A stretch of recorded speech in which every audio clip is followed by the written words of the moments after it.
Salut à tous, j'espère que vous allez bien. Bon, aujourd'hui, ça y est, c'est parti. Je reprends, mais je reprends pas le placo. C'est fini, le placo est fait, est fini, est terminé. J'ai déjà vu des commentaires par rapport à ma trappe. Je demande des explications, là pour l'instant je les ai pas, mais apparemment ce n'est pas étanche, apparemment ce n'est pas dingue. Alors, on va regarder vite fait quand même, pour répondre quand même. Alors, c'est écrit trappe R8 isolante étanche. La première trappe avec un R supérieur à 8 qui respecte les exigences de la RT 2012. Nouvelle finition mat. Tac, R2 8 13 kit hausse isolation machin. Alors, pour chantier BBC, selon la RT 2012, voilà, je vous laisse lire un petit peu. Comme ça, vous avez la réponse. C'est bien une trappe RT 2012. Franchement, regardez la vidéo avant de commenter, ça sera beaucoup plus simple, parce que je peux pas faire mieux pour vous, à moins que vous ayez le cerveau qui fonctionne pas très bien, je peux pas faire plus, honnêtement. Là, je vous ai montré le carton, vous regardez pas, je sais pas. Je sais pas comment certains fonctionnent, je sais pas. Mais la plupart d'entre vous êtes super gentils, vous m'avez donné pas mal de conseils. Par rapport au spot, j'ai eu un commentaire de quelqu'un qui m'a dit que voilà, les pots de fleurs, on lui avait conseillé aussi. Et je pense que je vais partir là-dessus aussi. Donc ça fait super plaisir. Ah oui, et j'ai eu aussi un autre commentaire, enfin c'est pas un commentaire, c'est un conseil, et que j'ai déjà entendu, vraiment par des professionnels, mais que je comprends pas comment ça fonctionne. Voilà, c'est vraiment, là je le prends très bien ce commentaire-là, il n'y a aucun souci, mais je comprends pas comment vous faites pour, au niveau des plafonds, vous savez, au niveau de la jonction des deux plaques, vu que je n'ai pas le bord aminci, et vu que je les mets en quinconce, comment je fais pour relever le rail en fait de ce côté-là? À moins que vous les mettiez vraiment de bord à bord, vous fassiez toute la ligne complète. Mais comme je dis, moi je préfère pas spécialement. Là, dans ce cas-là, oui. Mais sinon, quand je suis en quinconce, j'avoue que je peux pas relever le rail parce que sinon ça décale tout. C'est complètement problématique là quand c'est comme ça.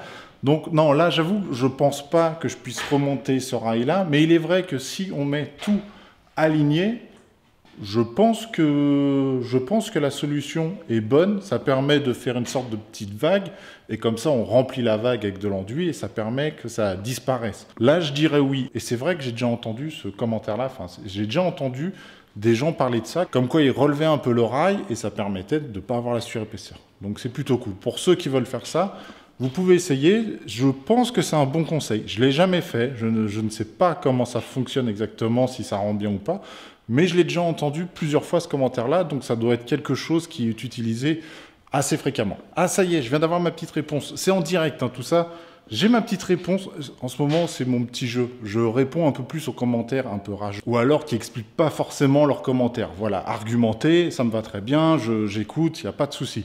Mais voilà, sur ça, ok. Donc c'est un commentaire de Klaus, Olivier 2.0, elle n'est pas bonne, tu fais ce que tu veux, simplement pour être conforme, ta maison doit respecter des normes dont l'étanchéité à l'air. On est là clairement sur une trappe premier prix, n'offrant aucune étanchéité à l'air, à moins que ton grenier fasse partie du volume étanche de la maison, traité à la membrane, un télo ou autre. Tu auras donc des fuites à cet endroit, mais peut-être sur l'ensemble de la construction, tu resteras sur le seuil de tolérance, c'est le test qui le dira. De plus, pour un fonctionnement optimal, une VMC double flux nécessite un volume parfaitement étanche.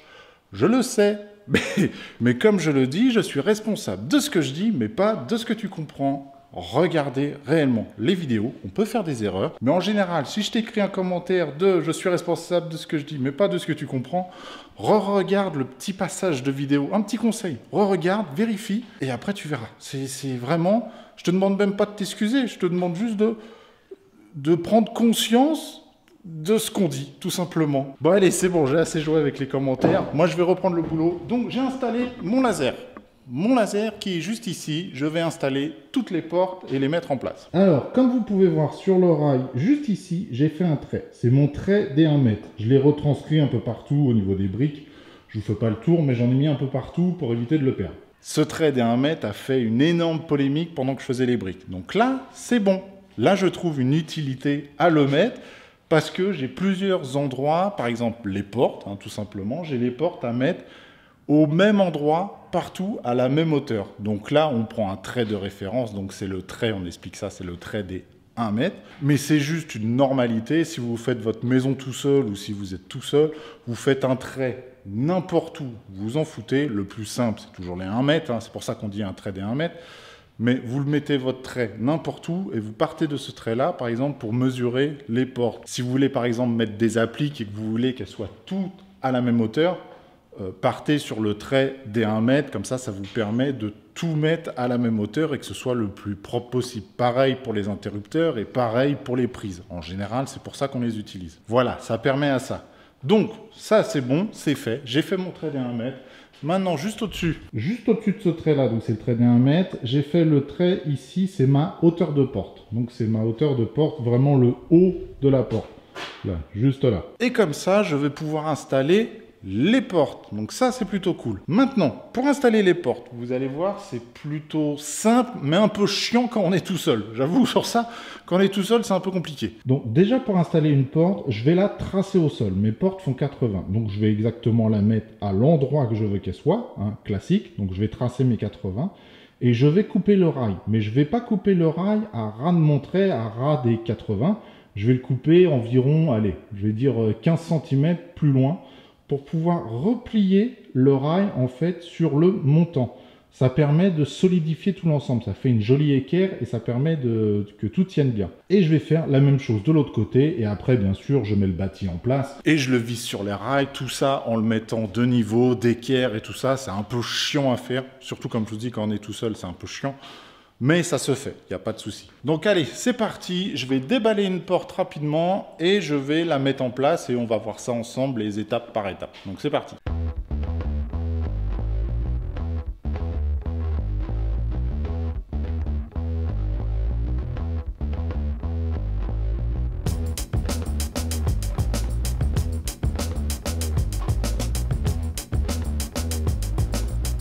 Bon, alors, regardez, ici j'ai coupé, parce que là j'avais le petit assaut qui dépassait, donc je l'ai coupé à ras. Comme ça, quand je vais plier, vous savez, la ferraille, elle va pouvoir passer là propre et se mettre correctement ici. Et comme je vous dis, le principe est assez simple. Je vais mesurer de là à là le classique. De l'autre côté aussi, pour vérifier un peu l'équerrage, pour voir s'il est bon, parce qu'on ne sait jamais. Je vais le retranscrire au sol ici, comme je vous ai dit, laisser 15 cm de ferraille, couper et après replier la ferraille pour avoir un équerrage nickel. Donc c'est parti, je m'occupe de ça.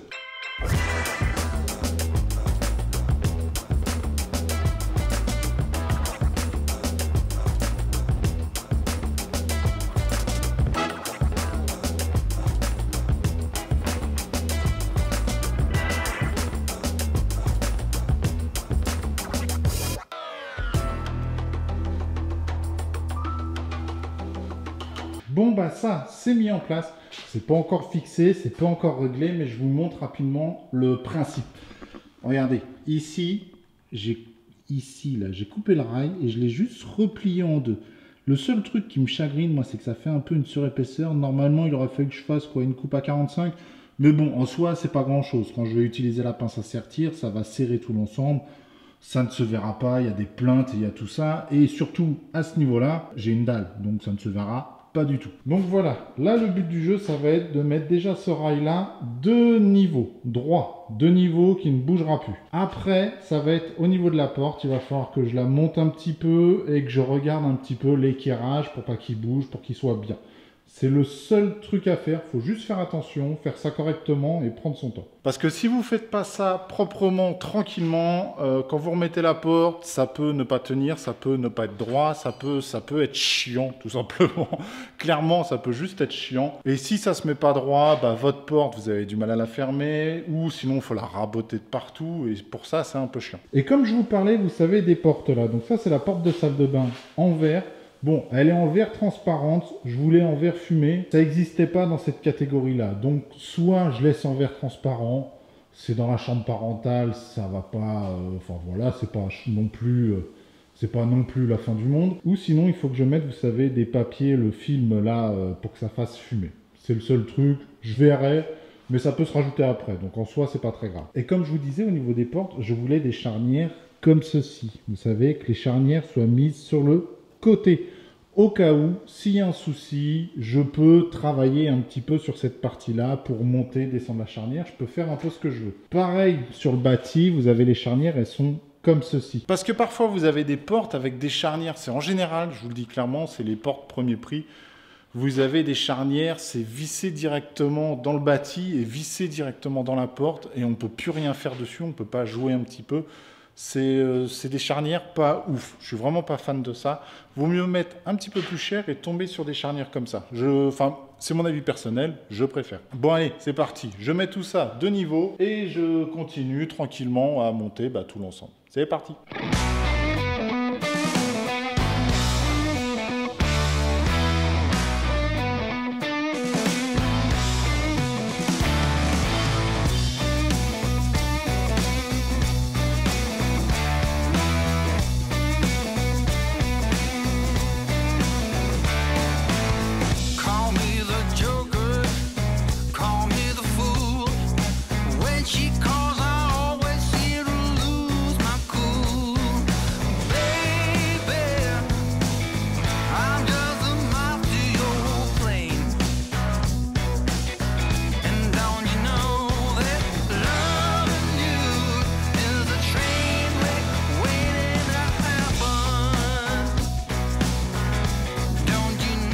Bon ça y est, première porte de posée. Bon, je vous ai pas montré, j'ai refait un peu les niveaux et tout ça. Parce que mon niveau, là, j'en ai acheté un nouveau. Parce que l'ancien était plus de niveau. Donc, priorité, toujours vérifier son niveau avant de faire un truc. Là, ça faisait quelques temps que je l'avais pas utilisé. Et je m'en servais quasiment de marteau à la fin. Je vous avoue. C'est pour ça que j'ai vérifié quand même. Ça me semblait un peu bizarre. J'ai regardé avec le laser et tout ça. C'était pas trop de niveau. Donc j'ai refait tous les niveaux, tout est bon au niveau de la porte, tout est parfait. Je peux vous donner un petit conseil pour voir si votre niveau est de niveau. Regardez, là je l'ai déjà fait là. Hop, on met le laser, on met le niveau comme ceci, on le met de niveau, normal, et on trace un trait de ce côté-là. Ça on est d'accord. Vous prenez votre niveau et vous le retournez comme ceci. Il était comme ça, vous le mettez comme ceci. Vous le mettez sur votre trait, on est d'accord, de niveau bien sûr sur votre trait, et regardez la bulle, elle est plus de niveau, comparé à tout à l'heure, hein, je parle. Hein. Donc c'est relou, donc toujours vérifier ça, même quand vous l'achetez neuf, honnêtement, dans le magasin, vous prenez votre niveau, vous le mettez, vous savez, sur leur truc en métal et tout ça, où ils rangent tout, vous le mettez dessus, vous regardez à peu près où vous est la bulle, et s'il suit bien le morceau de métal que vous suivez, vous retournez votre niveau et vous regardez. Parce que ça arrive que les niveaux ne soient pas de niveau. Ça arrive, c'est normal, il faut juste vérifier de temps en temps. Donc cette porte-là est terminée. Vous mettez 1 heure, 2 heures par porte, on s'en fout, c'est pas le problème. Le seul truc, c'est qu'il faut que ce soit le plus droit possible. Parce qu'après, vous allez tout le temps être embêté. Elles vont gonfler un petit peu, vous savez, entre le froid et le chaud. Vu que c'est du bois, ça travaille un petit peu. Donc, il faut toujours laisser un peu d'espace. Parce que sinon, ça peut gonfler, comme je vous dis, et ça peut frotter. Et en hiver, ça frotte plus. Enfin, c'est un peu compliqué, tout ça. Moi, honnêtement, le métier en menuiserie, ceux qui utilisent vraiment le bois et tout ça, c'est un boulot très compliqué. Parce qu'il faut qu'ils pensent les saisons, il faut qu'ils pensent à plein de choses. C'est énormément de taf. J'avais déjà entendu parler comme quoi ceux, vous savez, qui mettent du parquet, moi je vais mettre du parquet, donc je vais devoir le faire aussi. Quand vous achetez du parquet, il faut le laisser dans la pièce quelques jours. Vous le laissez en paquet classique, mais vous le posez dans la pièce et vous le laissez quelques jours pour qu'il s'habitue au climat de la pièce, tout simplement. Parce qu'admettons, vous l'avez acheté dans un magasin, il était dans le magasin, il était à 20, 21 degrés, une connerie comme ça, je dis des bêtises, hein, mais je vous grossis le truc, il était à 21 degrés, et il arrive chez vous, vous dites, je vais le poser tout de suite, je commence, et chez vous, il fait, je sais pas moi, 12 degrés, 15 degrés. Par exemple, là, bon, là, on est en été, il fait chaud, mais ici, en hiver, il fera pas forcément chaud, vu que ce n'est pas chauffé. Donc, il faut le laisser de côté, vous le laissez quelques jours. Dites-le moi en commentaire si vraiment vous y connaissez là-dedans.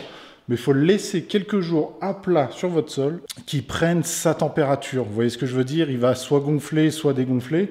Il faut penser que c'est quand même vivant. Donc voilà, allez, c'est parti, je continue. J'installe la porte au niveau de la chambre. C'est parti.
et de 3, de poser.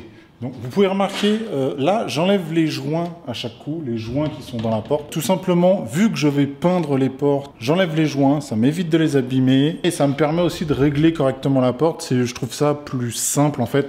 Là j'ai réglé le bâti, ça il n'y a pas de souci, il est droit sans problème. Mais vu que je rajoute la porte et que c'est juste des montants, le poids de la porte fait que les montants se tordent un petit peu. Vous savez, avec le poids, bon, bah, c'est que d'un petit bout de ferraille, ça a du mal quand même à tenir tout le poids de la porte. Le truc que je vais faire, j'irai acheter des petites cales à parquet qui sont un peu biseautées. Comme ça, je vais pouvoir les caler tout autour de la porte et ça va permettre à la mettre correctement, proprement. Et après, je vais visser tout autour de la porte le BA13 et là, dans ce cas-là, ce sera 100% rigide, ça ne bougera plus du tout. C'est un peu le problème de ce truc-là. Normalement, on fait un peu tout en même temps. On met la porte et on met le BA13 tout autour pour tout solidifier en une seule fois.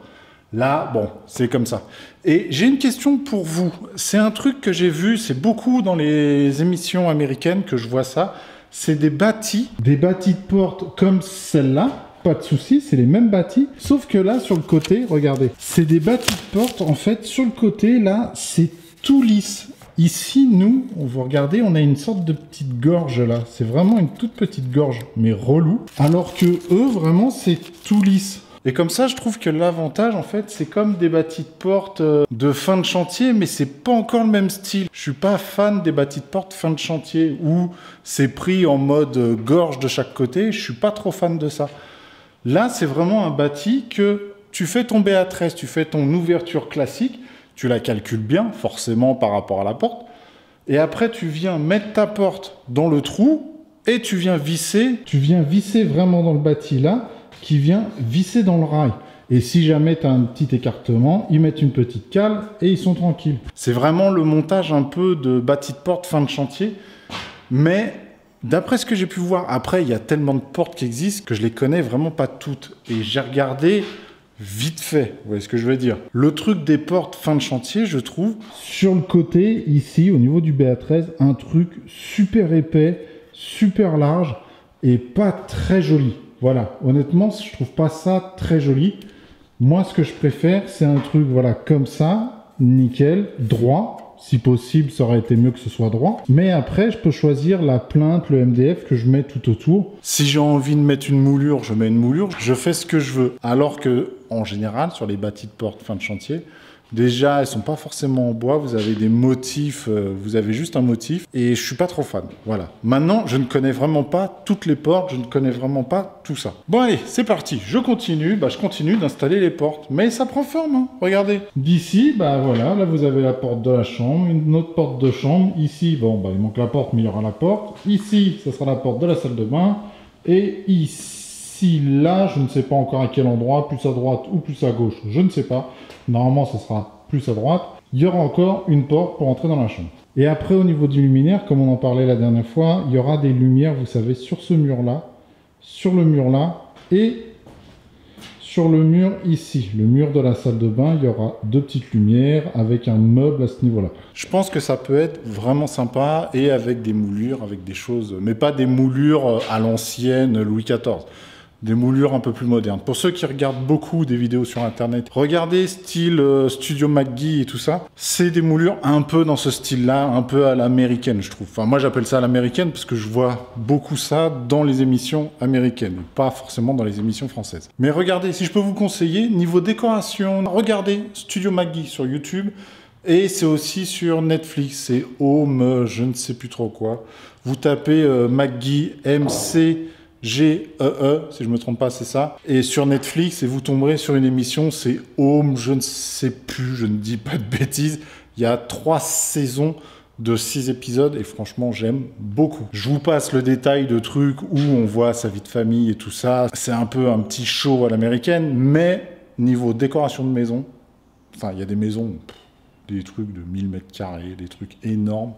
Je vous passe les détails, mais si vous aimez ce genre d'émission, regardez, franchement, c'est plutôt sympa et ça donne pas mal d'idées. Et ça vous donnera aussi une ordre d'idée de comment va être la maison, c'est un peu dans le même principe que j'ai envie de faire. Bon allez, c'est parti, on met la 4e porte, c'est parti.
Et ça y est, toutes les portes sont enfin posées. J'ai mis les 4 portes complètes.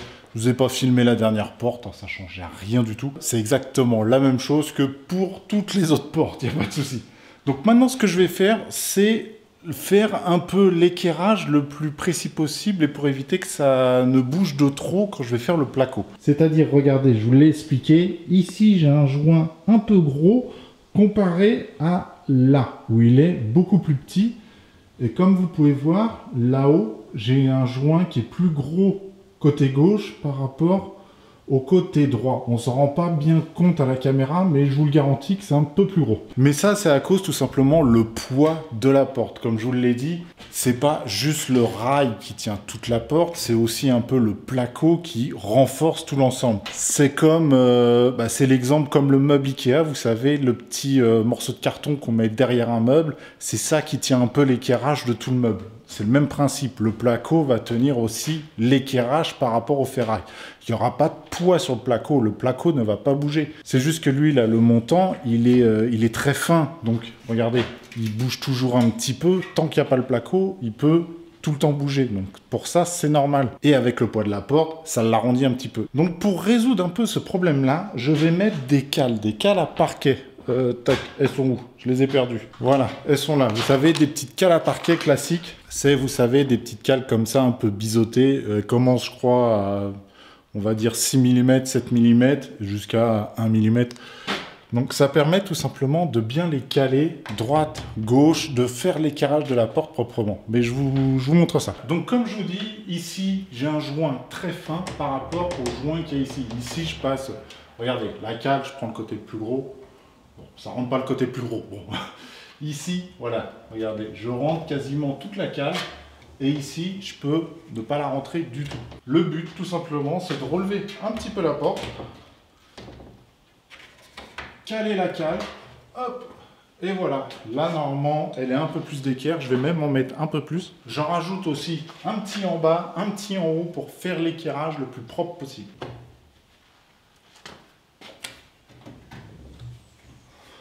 Et voilà, c'est vraiment tout ce qu'il y a à faire. On vérifie avec l'équerre que ce soit propre. Ça, c'est bon. C'est bon aussi. Donc là, c'est nickel, c'est fini. On n'en parle plus. La porte est installée.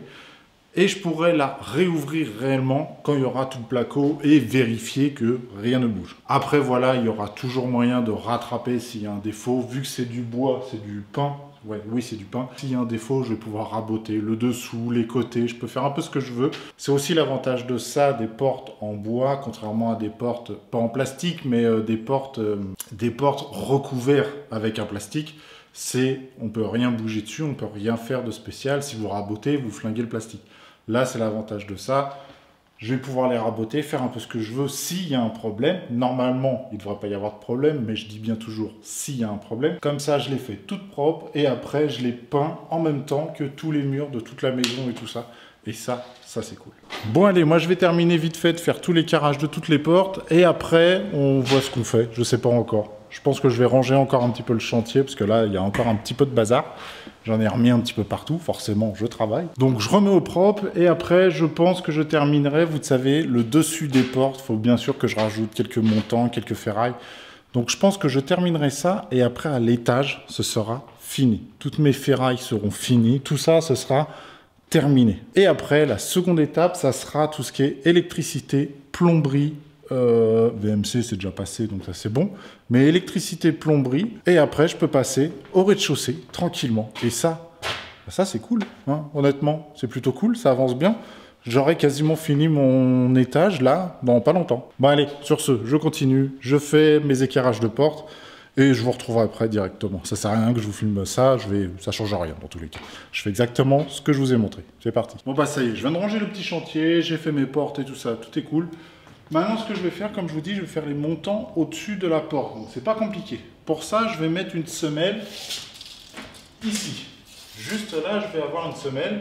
Et après, je vais remettre des rails, tout simplement, en hauteur. Comme ça, ça tiendra. Et il faut que je calcule, vous savez, par rapport aux plaques de BA13, il faut que je calcule qu'une plaque de BA13 va arriver dans ce coin-là, en plein milieu Le mieux, c'est vraiment que ça tombe en plein milieu. Ne faites pas comme je faisais au début. C'est vraiment le truc de base que je faisais, mais il ne faut pas le faire parce que c'est pas bien, parce que ça fissure. Mettre le BA13 à ras de la porte, ici, pour le remonter jusqu'en haut. Ça fissure à la jonction des deux plaques. Ça fissure tout le temps. C'est bête, mais c'est comme ça. C'est avec les vibrations de la porte. À force d'ouvrir, de fermer, ouvrir, fermer, ouvrir, fermer, bah, ça fissure. Ça, c'est vraiment le truc. Il faut y penser. Il faut vraiment que la plaque soit le plus au milieu de la porte. Comme ça, vous êtes tranquille. Donc, c'est parti. Je m'occupe de cette porte-là. Je fais la partie du haut. Et après, je continuerai le reste tranquillement. C'est parti.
Bon allez, ça y est, je vais m'arrêter pour aujourd'hui. Je n'ai plus de batterie, donc désolé, le son doit pas être ouf et l'image moyenne. Donc comme je vous dis, je vais m'arrêter pour aujourd'hui. J'ai pas pu terminer les hauts de porte. Je n'ai plus de petites vis parce que les vis à placo traverses sont trop grandes. Elles traversent mon morceau de bois.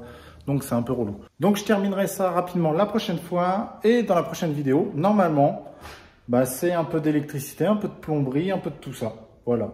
Normalement, ça devrait être ça. Et après, je descendrai directement au rez-de-chaussée parce que j'ai pas les plaques de BA13 pour l'étage. Vu qu'il me faut des 2,60 m et j'ai que des 2,50 m, je les ai pas. Tout simplement, pour l'instant, je ne les ai pas. Mon fournisseur habituel n'en avait pas. Donc voilà. Donc je calculerai la prochaine fois le nombre de plaques qu'il me faut exactement. Et je les ferai livrer et monter comme la dernière fois. Et puis voilà, et puis c'est tout. Et puis je vous dis à la prochaine. Et comme d'habitude, si cette vidéo t'a plu, n'hésite pas à t'abonner, un petit pouce bleu, ça ferait super plaisir. Et on se dit à la prochaine. Prenez soin de vous. Ciao!